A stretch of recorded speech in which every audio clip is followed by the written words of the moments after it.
നീയല്ലേ പറഞ്ഞു എല്ലാരും കയറിയെന്ന്? എനിക്ക് ഓർമ്മയില്ല. നീ എന്താ കള്ളു കുടിച്ചിരുന്നോ? ഓർമ്മയില്ല പോലും. ദൈവമേ, അങ്ങേരെ അവന്മാരെല്ലാം കൂടെ തല്ലിക്കൊന്നും. ദൈവത്തിനാണ് തമ്പ്രാൻ ചേട്ടൻ എന്തെങ്കിലും പറ്റിയ നിന്നെ വലിച്ചു കയറി അടുപ്പത്ത് വയ്ക്കും ഞാൻ.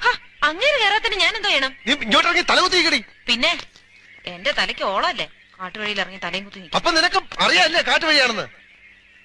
ഇവിടെ എന്തിനാ വന്നത്? ഇവിടെ വന്നതാ. ഇരുട്ട് വഴി കൂടെ മരണപ്രാളം പിടിച്ച് ഓടിയപ്പം നിന്റെ അപ്പനാണല്ലോ ചൂട്ടും പിടിച്ച് ഫ്രണ്ട് ഓടിയത്. വഴി കാണിച്ചത്. കുറച്ചുകൂടെ അന്തസ്സായിട്ട് സംസാരിച്ചൂടെ? സൗകര്യല്ലടി. ആട്ടക്കാരി, കഴിഞ്ഞാട്ടക്കാരി. കൂടുതൽ അഭ്യാസം എന്റെ അടുത്ത് കാണിച്ചാണ്ടല്ലോ ഞാൻ നല്ല പുളിച്ച തെറി വിളിച്ചു പറയും. കഴിക്കുന്ന എന്റെ അടുത്ത് ചെയ്ത ദ്രോഹമൊന്നും പോരാഞ്ഞിട്ട് നീ അന്തസ് പഠിപ്പിക്കാനടി കോമരം. ഇയാളോട് സംസാരിച്ച ശരിയാവൂല. താ ഇനി എന്നോട് മിണ്ടണ്ട. അതാ നല്ലത്. നീ ഒരു പെണ്ണായതുകൊണ്ട് കാട്ടി ഇറക്കി വിടുന്നില്ല. അടുത്ത് എവിടെ റോഡ് കാണുന്ന അവിടെ ഇറക്കി വിടും. അതുവരെ മിണ്ടി അതിന്റെ വായിക്കാതെ കുത്തുകഴിഞ്ഞു.